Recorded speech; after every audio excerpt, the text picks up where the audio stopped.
Let me tell you something. You have to stop being desperate. You just have to stop being desperate. And I want to tell you a story, girl.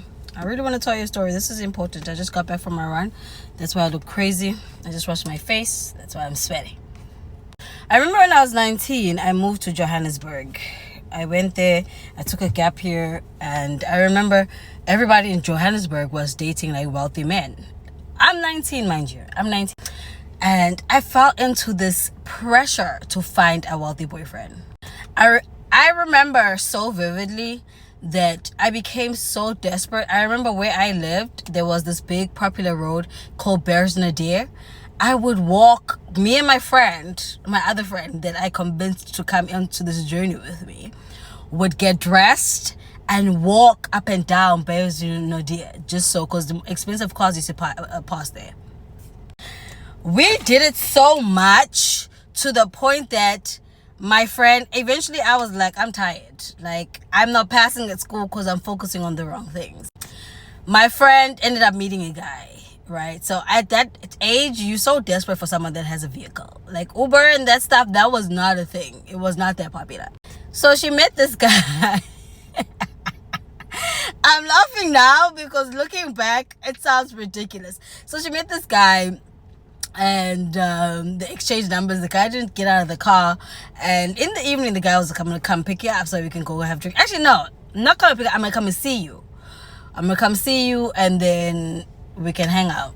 So Balisa and I were at the pool. Balisa's like, okay, he's here. Should I tell him to come inside? I'm like, no, go get some wine and then some snacks so that you, at least if you're chilling with him, go with him and go grab these things. So at least if you're chilling with him here at the pool with us, we can sip on his alcohol. Girl, tell me why. So Melissa goes with the guy, and so she texts me. My phone is far. I'm swimming. I'm in the pool. They come back. The guy is in a wheelchair. She's pushing the guy. They're struggling because before you get into the steps, you have to literally. There's a step before you get into the pool, so you have to lift the wheelchair and reel the person in. So I'm looking like, what is going on? Like, why is she with someone in a wheelchair? And at the age of 19, just bear in mind how my thoughts worked. Her face in a panic. So anyways, we chill. Now her demeanor has completely changed. They brought wine. This guy is a nice guy. So we chatting, etc. So the guy eventually leaves and I go home. Actually, I leave them and I go home. So 10-15 minutes later, she comes knocking at my aunt's place. So I'm in tears. I'm in stitches. So I'm like, bruh, so you're gonna go, like, what happened? You didn't tell me the main part, that the dude is in the wheelchair.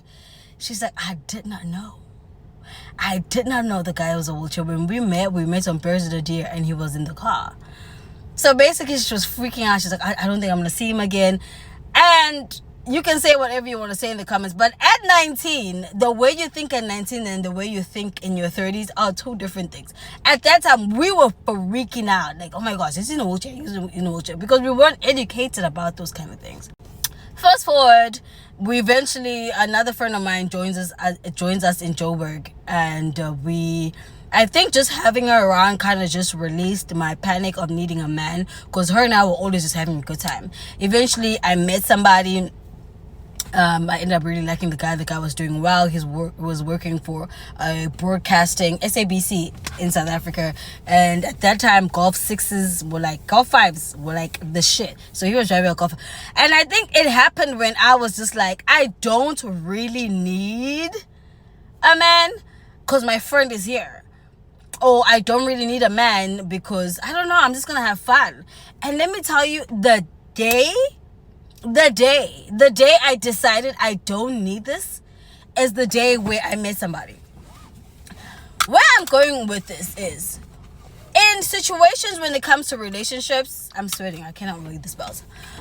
When it comes to relationship and you are desperate, you will find everything that you are always saying you don't want. Everything that you say you don't want is exactly what you find, because you are operating in a desperation mode. Stop being desperate. If you're going to meet somebody, let that person be a cherry on top in your life. Don't let that person be the whole ice cream.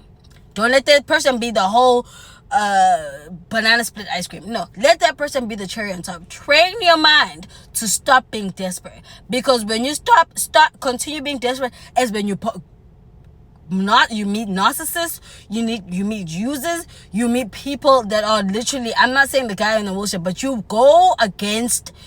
meet everything that's against your belief.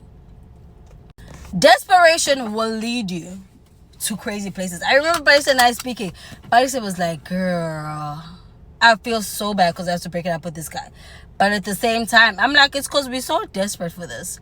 We want something. We don't even understand why the girls in Johannesburg have rich men. Because I'm from KZN. I'm from Durban. So in Durban, that wasn't like a big thing like it was in Johannesburg. And now I understood when people like, when you move to Johannesburg, you have to be mentally ready to focus, because you get steered the wrong way a lot.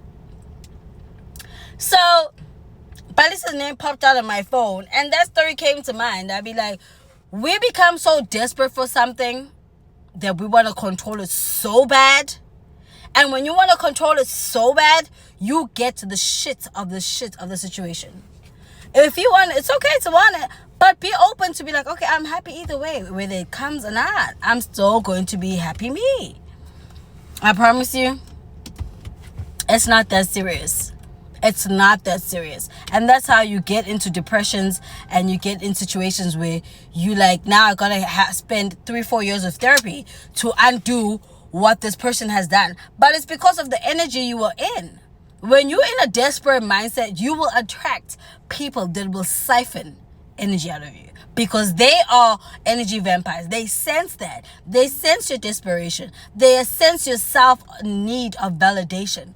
They are out there looking for people like you that are so desperate that they're willing to overlook a lot of things. So be careful, because desperation leads you have a blind spot. When you're desperate, you literally develop a blind spot. So find a community, find a group of people you can love and be around, that they can promote your growth. Just being around people that love you and care for you and feeling loved and cared for, it removes the feeling of desperation of having a significant other, because now you're feeling nourished in other ways. What you're looking for in this person that you so desperately seek is you're looking for nourishment. And once someone comes into your life, they can nourish you for a short period of time. They can do it long term, because they have their own destiny to fulfill. They have their own shit to do. But if you show them that you're desperate, they will take whatever they need to take out of you, and then they're going to use it.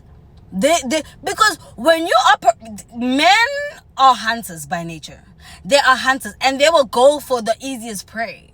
When you're in your desperate energy, you're giving off easy prey. You are giving off easy prey. And they will hunt you, take what they need to take from you, and leave you. And when you're consistently in a predicament where people are just taking and taking and taking from you, that's how you shift from being innocent, believing in love, to this tough person. Oh, now I want this, I want that, I want. You shift. It will change you. You like it or not, it's gonna change you. So it's so important. It's so important to make sure that when you want something, be okay with it, whether it's in your life or not. Don't let that be the center of your life. That's where we lose the plot. You should be the center of your life. Your development and your self-growth should be the center of your life. Don't let someone else be the reason for your breathing. Don't let someone else detect your happiness, whether you're happy or not, if they're present or not. Train yourself to be there for yourself. And if you feel like you need community, because human beings are trained to be around people. They're trained to have community. Form a community of good girlfriends and guy friends that you can rely on. And whenever you feel that need, first of all, sit with it. Understand where that feeling is coming from. And when you understand, you're going to start to realize that you need people less and less.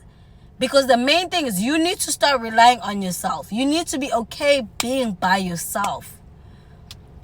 That's just the most important thing. Let everything else be a cherry on top. I promise you.